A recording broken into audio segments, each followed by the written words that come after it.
आने वाली गाड़ियों पर भी उनकी जांच करने के साथ साथ नजर रखी जा रही है और जल विद्युत परियोजनाओं के आसपास भी सर्च ऑपरेशन चलाया जा रहा है। क्योंकि जिस तरीके से राजौरी में जो हमें ढांगरी में देखने को मिला था और उसके बाद से जितने भी इलाके हैं, चाहे वो पुंछ हो, चाहे वो डोडा हो, चाहे किश्तवाड़ हो, हर जगह पर सुरक्षा बल अलर्ट नजर आ रहे हैं। और अब बात करते हैं किश्तवाड़ की, तो किश्तवाड़ के में अलर्ट जारी किया गया है और इस अलर्ट के तहत सुरक्षा बल नाके लगाकर हर गाड़ी पर, हर वाहनों की जांच की जा रही है, नजर रखी जा रही है और खासकर जल विद्युत परियोजनाओं के आसपास भी सर्च ऑपरेशन चलाया जा रहा है।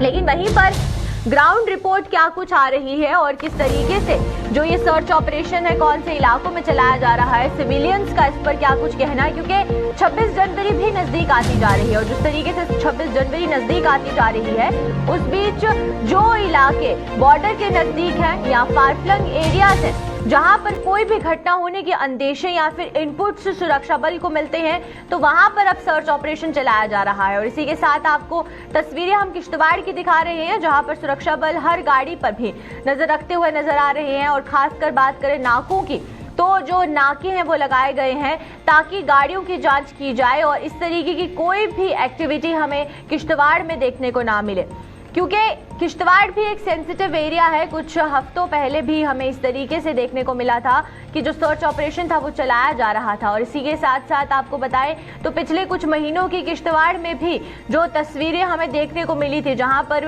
जो रॉइट्स थे वो होने की सिचुएशंस बन गई थी, जिसके बाद से किश्तवाड़ को एक सेंसिटिव एरिया के तहत अब यहाँ पर पूरे तरीके से सुरक्षा बल हमारे अलर्ट पर हैं और साथ ही साथ मूवमेंट पर भी रिस्ट्रिक्शंस लगाई गई हैं। तमाम जानकारी लेते हैं कि आखिरकार ग्राउंड रिपोर्ट पर क्या कुछ हमें देखने को मिल रहा है। तो तमाम जानकारी के लिए अजय हमारे साथ यहाँ पर जुड़ चुके हैं, अजय से जानते हैं। अजय, आपसे पहले ये जानना चाहेंगे, खासकर बात करते हैं हम लोग पहले तो रिस्ट्रिक्शंस की बात करेंगे, जो मूवमेंट हो रही है यानी कि जो गाड़ियां किश्तवाड़ आ रही हैं उनकी जांच किस तरीके से हो रही है?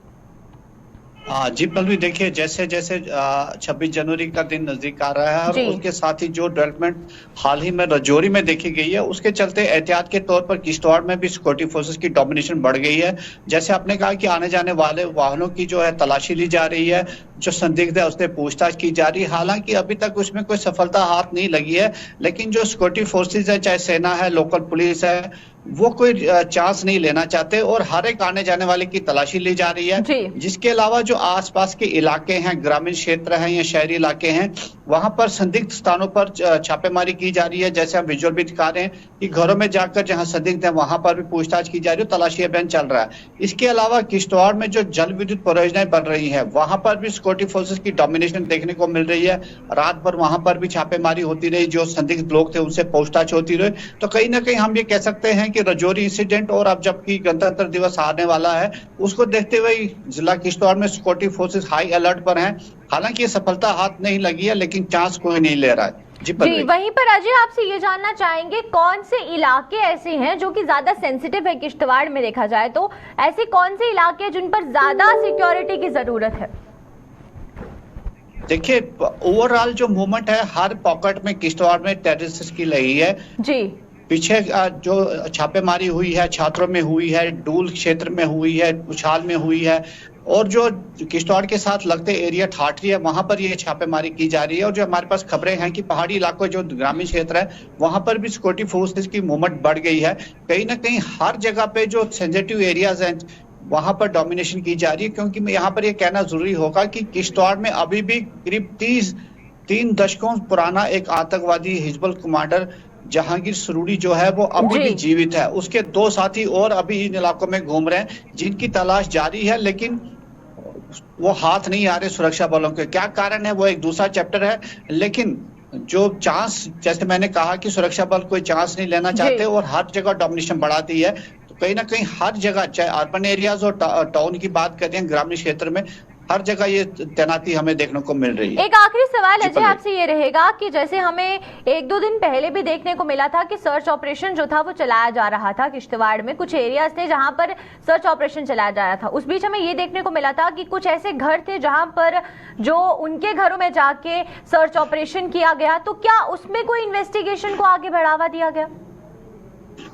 देखिए जो 2 दिन पहले जो सर्च ऑपरेशन पुछाल और आसपास के इलाके में हुए हैं, वो OGW जो सस्पेक्टेड कुछ लोग हैं जिनको माना जाता है कि आतंकवादियों के सपोर्टर्स हैं, उनके घरों में भी छापेमारी की गई है, लेकिन उसमें कोई चीजें आगे सामने आई नहीं है। जैसे मैंने कहा कि जो छापेमारी हो रही है लेकिन सफलता हाथ नहीं लग रही है, लेकिन प्रयास चल रहे हैं, लेकिन अभी तक जो बड़ी कामयाबी जिसको हम उम्मीद कर रहे थे होगी, लेकिन अभी उस तरह की कामयाबी सामने आई है।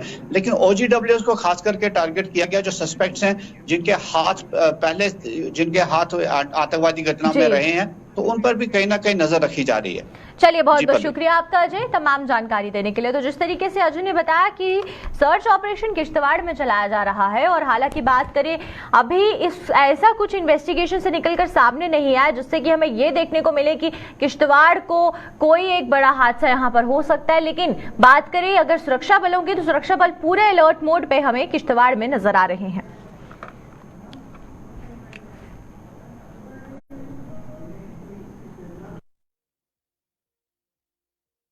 तो चलिए अब बात करते हैं हम लोग, क्योंकि मंडी से भी एक खबर जो है वो सामने आ रही है, जहां पर ये देखने को मिल रहा है कि मनरेगा में बायोमेट्रिक हाजिरी का मुद्दा अभी गर्माता जा रहा है। और खासकर बात करें मंडी में, तो मंडी के पंचायतों के सदस्यों ने इस पर प्रदर्शन करना शुरू कर दिया है। उन्होंने साफ कहा है कि सरकार को अपना ये आदेश वापस लेना है, और जम्मू में भी सरकार का आदेश का विरोध होता हुआ नजर आ रहा है। और बायोमेट्रिक की हाजिरी पर ये जो मुद्दा है ये दिन ब दिन गर्माता जा रहा है। और उसी के साथ आप बात करें अगर हम लोग मंडी की, तो जहां पर मंडी में इसको लेकर प्रदर्शन किया जा रहा है, वहीं दूसरी तरफ जम्मू में भी इसको लेकर जो प्रदर्शन है वो किया जा रहा है। और उनका साफ कहना है कि सरकार ये आदेश जब तक वापस नहीं लेगी तब तक इसी तरीके से प्रदर्शन चलता रहेगा। और आपको ये बता दें कि सरकार ने एक फैसला लिया था, जहां पर सरकार ने ये कहा था कि ट्रांसपेरेंसी को बनाए रखने के लिए बायोमेट्रिक अटेंडेंस लगाना बहुत ज्यादा जरूरी है। और उसी के साथ साथ ये हमें देखने को मिला था कि पंचायतों में भी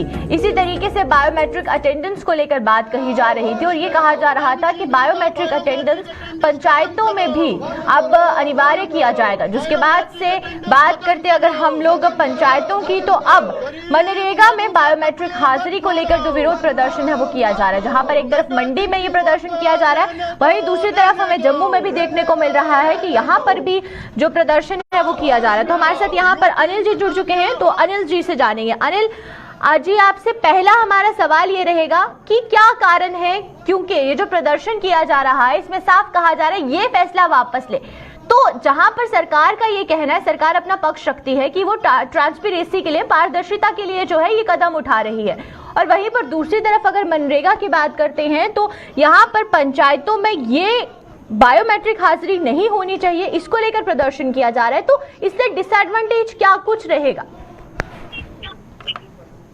देखिए पल्लवी जी, ट्रांसपेरेंसी से कोई भाग नहीं रहा है। ट्रांसपेरेंसी पूरे जम्मू कश्मीर में, पूरे भारत में होनी चाहिए पल्लवी जी। इसके लिए हम इसके हक में जी। अगर कोई कहता है कि ट्रांसपेरेंसी की वजह से कोई बात उठा रहा है तो वो सरासर गलत बोल रहा है, झूठ बोल रहा है। जम्मू कश्मीर के अंदर हम लोग चाहते हैं कि हर चीज में ट्रांसपेरेंसी हो। जो लूट खसूट, जो चोर बाजारी पहले 70 साल जम्मू कश्मीर में रही है, हम नहीं चाहते कि वो आगे भी हो। लेकिन इसका एक लॉजिकली पॉइंट ये है, MG नरेगा दिहाड़ीदार जो हैं वो 227 रुपए पल्लवी जी उनको दिहाड़ी दी जा रही है। 227 रुपए में मुझे बताएं वो कौन सा ऐसा देशभक्त होगा जो सुबह 8 बजे से लेके शाम को 5 बजे तक काम करेगा? ये ट्रांसपेरेंसी का हिस्सा है क्या जी? 227 रुपए दिहाड़ी आप दे रहे हो तो फिर आप कहते हो कि ट्रांसपेरेंसी की बात है। ऐसा कौन शख्स होगा जो 227 रुपए में दिहाड़ी लगाएगा नरेगा में और उसको पैसा 15 के बाद मिलेगा, भी 8 दिहाड़ी हाजिरी लगाएगा, शाम को 5 बजे भी हाजिरी लगाएगा? ऐसे देशभक्त लोग मुझे बता दे कौन से ऐसे देशभक्त लोग हैं? जो ऐसे देशभक्त लोग हैं मुझे मेरे पास भेज दे।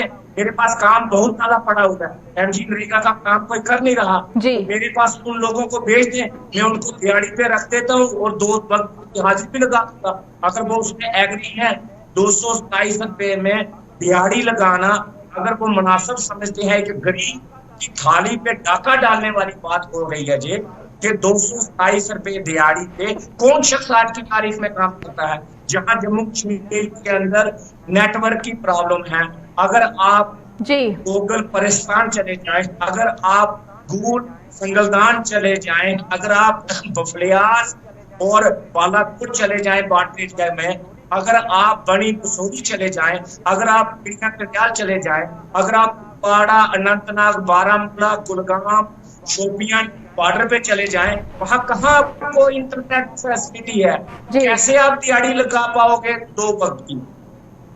लेकिन वहीं पर अनिल जी एक सवाल मेरा आपसे ये रहेगा कि जिस तरीके से मनरेगा की बात करें तो मनरेगा एम्प्लॉयमेंट स्कीम जब चलाई गई थी तो क्या उसके बाद से जो अनदेखी हुई है इन मनरेगा के जितने भी एम्प्लॉयज हैं उसको लेकर आपका क्या कुछ कहना है? देखिए, मैं किसी पे एलिगेशन नहीं लगवा रहा, मैं सिंपल से मेरे 2 सवाल हैं सरकार से, सिंपल से 2 सवाल। एक तो 227 रुपए पे दिहाड़ी आप जम्मू कश्मीर के अंदर दें। भारत में ऐसी बहुत सी रियासतें हैं जहां 400 रुपया, 450 रुपया, 350 रुपया दिहाड़ी एमजी नरेगा की मिल रही, वहां सेंट्रल शेयर में मिल रहा है और अपनी स्टेट का जो है एमजी नरेगा में पूरी मिल रहा है। हमें सिर्फ और सिर्फ सेंट्रल दिया जाता है, हमारी यूनियन टेरिटरी का जब पहले रियासत नहीं, हमें कोई रियासत का शेयर जो है उसमें नहीं।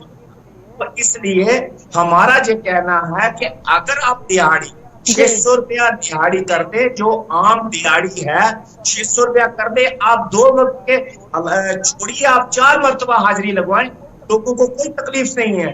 अब मुझे ये बताए कि देशभक्ति क्या इसमें है कि गरीब आदमी जो है वो देशभक्ति दिखाए? गरीब आदमी का बच्चा सेना में भी जाए, गरीब आदमी का बच्चा आर्मी में भी जाए, गरीब आदमी का बच्चा सीआरपीएफ में भी जाए, गरीब आदमी का बच्चा जम्मू कश्मीर पुलिस में भी जाए, गरीब आदमी का बच्चा बीएसएफ में भी जाए, और वो गरीब के बच्चे मजदूरी भी करें एमजी नरेगा। भारत के निर्माण के लिए, जम्मू कश्मीर की तरक्की और तामीर के लिए वही गरीब का बच्चा जो है वो दिहाड़ी लगाता है। मतलब गरीब का बच्चा हर जगह कुर्बानी दे, देशभक्ति दिखाए, और जो अमीर लोग जो वहां बैठकर पॉलिसी तय करते हैं, एसी रूम में बैठकर पॉलिसी तय करते हैं, जरा बनाए पॉलिसी। कुपवाड़ा बॉर्डर में आकर, बड़ी बसोली में बैठकर, बफलियाज बॉर्डर में बैठकर और बालाकोट के बॉर्डर पे बैठकर पॉलिसी तय हो कि कैसे किस तरीके से दिहाड़ीदार जहां पे काम कर रहा है और 227 रुपए में काम कर रहा है, और 227 रुपए में अगर कोई दिहाड़ीदार काम कर रहा है, अगर कोई कर रहा है, ये हिम्मत दिखा रहा है, आप उसको वो भी मजबूर करेंगे कि उस दिहाड़ी की जो है बदमाई शाम को ना 2 बार हाजिरी आपने रख, जहां अटेंडेंस नेटवर्क की प्रॉब्लम है, जहां आपका इंटरनेट नहीं है, वहां पे वो लोग जो काम करेंगे कैसे उनकी 2 वक्त दिहाड़ी लगेगी? अगर वो दिहाड़ी लगाएंगे, वहां ऑनलाइन दिहाड़ी नहीं जो है बायोमेट्रिक नहीं लगवाई जाएगी, नहीं लगेगी नेटवर्क की से, तो उसकी दिहाड़ी तो वो भी 227 रुपए वाली भी खत्म होगी। तो इसलिए गरीब की मार जो है, गरीब मार लग रही है, हम उसकी गरीब की आवाज की बात कर रहे हैं। लेकिन एक सवाल आपसे मेरा अनिल जी यहाँ पर ये रहेगा कि इतने दिनों से जो प्रदर्शन है वो चल रहा है, हमें ऐसा तो नहीं है कि आज इसकी शुरुआत हुई हो, और हर जगह पर, हर पंचायत पर लोग आवाज उठाते हुए नजर आ रहे हैं कि बायोमेट्रिक सिस्टम जो सरकार ने लगाया है ये उनके लिए नाइंसाफी है। तो क्या सरकार का कोई नुमाइंदा भी बात करने आया, इस पूरे मसले को लेकर बैठकर सुलझाने की कोशिश की गई हो, एक पॉलिसी फ्रेम की गई हो? क्या इतने दिनों में कोई भी कदम सरकार की तरफ से उठाया गया? देखिए, पिछले 10 दिन से एमजी नरेगा के काम का जो है एमजी नरेगा का काम करने के लिए कोई दिहाड़ीदार तैयार नहीं हो रहा है। इससे क्या होगा कि जम्मू कश्मीर की तरक्की और तामीर में, खासकर जो रूरल एरिया है, ग्रामीण क्षेत्र है, उसमें रुकावट बनेगी। एमजी नरेगा के माध्यम से लाखों रुपए के काम लोगों के होते थे, चाहे वो लैंड लेवलिंग के हो, चाहे वो प्रोटेक्शन के हो, चाहे वो किसी का पॉन्ड बनाना है, किसी का वेल बनाना है, किसी का कोई जो है लेन बनानी है, तो ये तमाम काम गांव के लोगों के होते थे। अब ये 2 वक्त की जो हाजिरी का जो फरमान, जो एक हुक्मनामा गवर्नमेंट ऑफ इंडिया की तरफ से जारी हुआ है। ये हुक्मनामा हमारे जम्मू कश्मीर की एडमिनिस्ट्रेशन से ने जारी नहीं किया है मैडम। मैं पल्लवी जी आपको क्लियर कर दूं, और जो आपके सुनने वाले देखने वाले दर्शक हैं उनको भी मैं कर दूं, ये हुक्मनामा जो फरमान है 2 वक्त की हाजिरी का, बायोमेट्रिक अटेंडेंस का, ये केंद्र से जो है वो आया है। ये रूरल डेवलपमेंट डिपार्टमेंट जो है केंद्र का, वहां से ये फरमान आया है, और पूरे भारत के लिए ये फरमान है। ये सिर्फ जम्मू कश्मीर के लिए नहीं है, पूरे भारत के लिए। इसलिए पूरे भारत के अंदर जो है ये फरमान इस वक्त चल रहा है, और पूरे भारत में MG नरेगा स्कीम जो है वो प्रभावित होगी। इससे स्कीम जो है वो ठप पड़ जाएगी, और इस स्कीम के माध्यम से जो लोगों का भला होता था, जो लोगों की डेवलपमेंट होती वो नहीं हो पाएगी। आपको अगर ट्रांसपेरेंसी करनी है, आप ट्रांसपेरेंसी खुले मन से करें, कोई किसी को दिक्कत नहीं है। ईमानदारी होनी चाहिए, ईमानदारी का जमाना है, ईमानदारी होनी चाहिए, ट्रांसपेरेंसी होनी चाहिए। अवाम के टैक्स पे मनी का पैसा है, तो सही जगह पे इस्तेमाल होना चाहिए। ये अनिल शर्मा भी कह रहा है, लेकिन उन इलाकों में आप क्या करोगे? जम्मू कश्मीर के अंदर 70% तो पहाड़ी एरिया है, तो वो 70% तो पहाड़ी एरिया है जम्मू कश्मीर में, जहां नेटवर्किंग की प्रॉब्लम है, जहां आज तक जो है एयरटेल के टावर हो, जियो के टावर हो, BSNL के टावर हो, आज तक टावर नहीं लग पाए वहां पे। आज तक लोगों को मोबाइल फैसिलिटी नहीं है, लोग बात नहीं कर सकते एक दूसरे के साथ मोबाइल। तो वहां पे बिल्कुल अनिल जी, जिस तरीके से जी बिल्कुल जिस तरीके से आप बता रहे हैं कि कनेक्टिविटी का जो प्रॉब्लम है वो देखने को मिल रहा है, लेकिन वहीं पर सरकार जो है वो बायोमेट्रिक की तरफ दौड़ रही है। तो चलिए, बहुत बहुत शुक्रिया आपका अनिल जी तमाम जानकारी देने के लिए। तो ये थे हमारे साथ पंचायत कॉन्फ्रेंस प्रधान अनिल शर्मा, और जिस तरीके से इन्होंने भी कहा कि जो सरकार है वो कनेक्टिविटी की तरफ भी नहीं बढ़ रही है, लेकिन जो इतने मनरेगा में काम कर रहे मजदूर हैं उन्हें बायोमेट्रिक के लिए ये फैसला सुनाया गया है, जिसके बाद से मजदूरों का साफ कहना है कि ये जो बायोमेट्रिक का फैसला सरकार द्वारा लिया गया है ये सरासर उनके साथ नाइंसाफी है।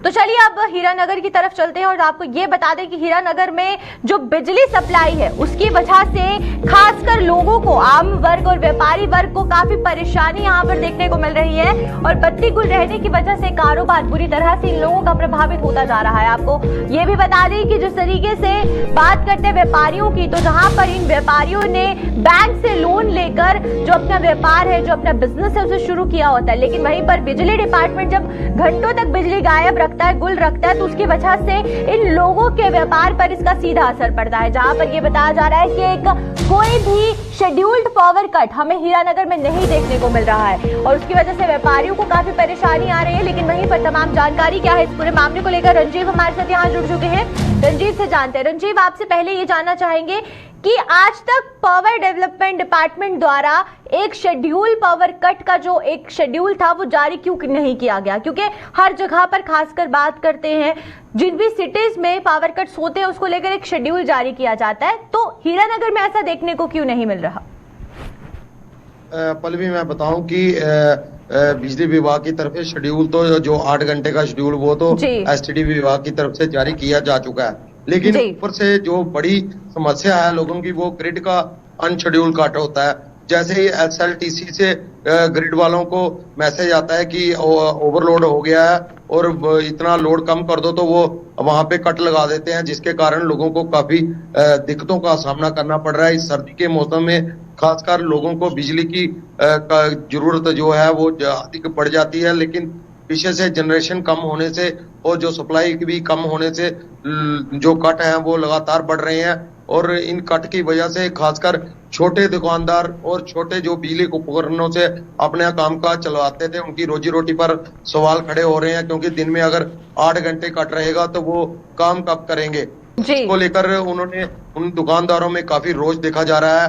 उन्होंने कहा कि ऊपर से बिजली के किराए में लगातार बढ़ोतरी होने से के बावजूद भी उन्हें जो सप्लाई है वो प्रॉपर तरीके से नहीं मिल रही, सुचारू रूप से नहीं मिल रही। और पल्लवी, मैं आपको बताऊं कि हमारा कठुआ जिले की बात करूं तो कठुआ जिला में करीब 200-250 मेगावाट बिजली की जो रिक्वायरमेंट है उसकी जगह पे 120 मेगावाट ही बिजली जो है वो सप्लाई हो रही है, जिसके कारण इस विभाग को जो ग्रिड है उनको लगातार अनशेड्यूल कट लगाने पड़ रहे हैं। और एसटीडी विभाग की तरफ से जो शेड्यूल है 8 घंटे का, वो शहरी इलाकों के साथ साथ ग्रामीण इलाकों की बात करूं तो वहां पर तो कट की ज्यादा भी हालत खराब होने से लोगों को काफी दिक्कतों का सामना करना पड़ रहा है। लेकिन वहीं पर मैं आपसे ये जानना चाहूंगी रंजीव जी कि जिस तरीके से ये बताया जा रहा है कि ओवरलोड होने की वजह से ये जो कट्स है जो शेड्यूल के बाद भी लगाए जा रहे हैं, तो क्या इलीगल कनेक्शंस को लेकर डिपार्टमेंट ने कोई भी मुहिम चलाई है?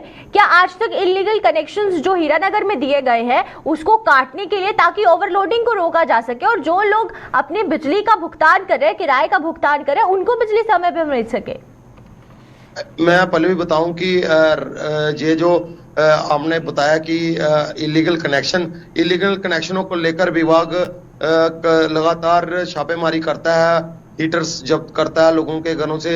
और कई जगह पे अभी भी ग्रामीण इलाकों में कई मोटरें जो हैं, जो किसानों की मोटरें हैं, वो इलीगल चल रही हैं, जिसके कारण ट्रांसफार्म ग्रामीण क्षेत्रों में ओवरलोड रहते हैं, आए दिन वो जल जाते हैं। और विभाग को काफी इसको ठीक कराने में एक बहुत बड़ा बजट का हिस्सा वो उसमें चला जाता है। लेकिन इसके ऊपर की बात करूं तो आजकल शहरी इलाके हो चाहे गांव में हो, विभाग की तरफ से जो बिल जारी किए गए हैं बिजली के, और कनेक्शन भी काफी ज्यादा रेगुलराइज हो गए हैं। अब 95% लोग हैं वो किराया दे रहे हैं, लेकिन उसके बावजूद भी उनको जो बिजली की सप्लाई है वो पूरी तरह नहीं मिल रही, जिसके कारण लोगों को काफी परेशानियां उठानी पड़ रही है। जी चलिए, बहुत बहुत शुक्रिया आपका रंजीव तमाम जानकारी देने के लिए। तो ये थे हमारे साथ हमारे संवाददाता रंजीव। और वहीं पर अब हीरानगर में जो अघोषित बिजली कटौती हो रही है उसकी वजह से लोगों को परेशानी आ रही है, खासकर व्यापारी वर्ग की बात करें तो उन्हें इसका सामना करना पड़ रहा है।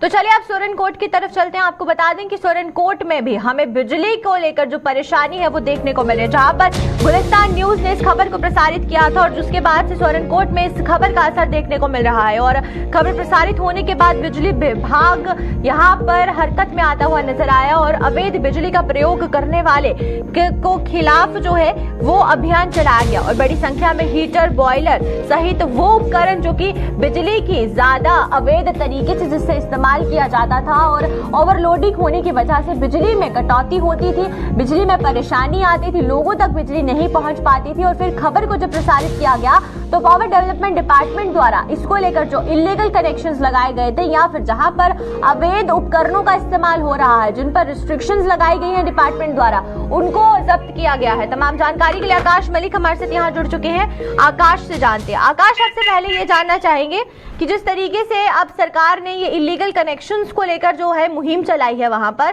तो अभी तक ऐसे कौन कौन से एरियाज है जहां पर जो है ये अभी मुहिम चलाई गई है?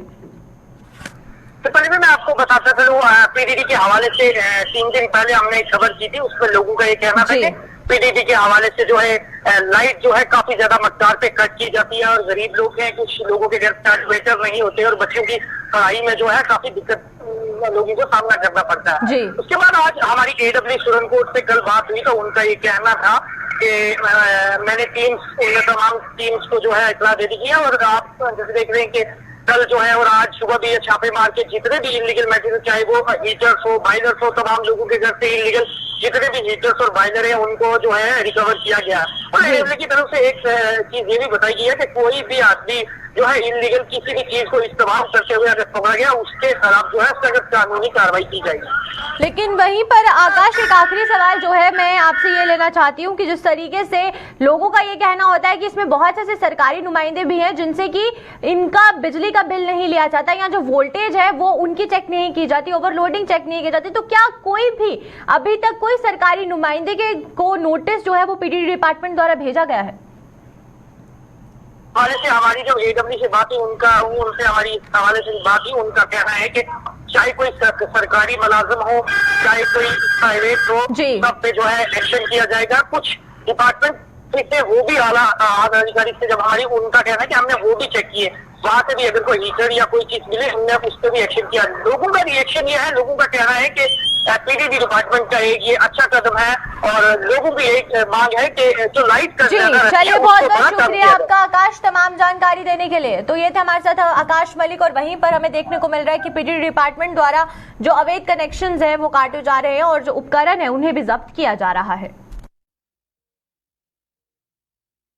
तो चलिए फिलहाल की जम्मू कश्मीर की खास खबरों में सिर्फ इतना ही। मुझे दीजिए इजाजत, नमस्कार।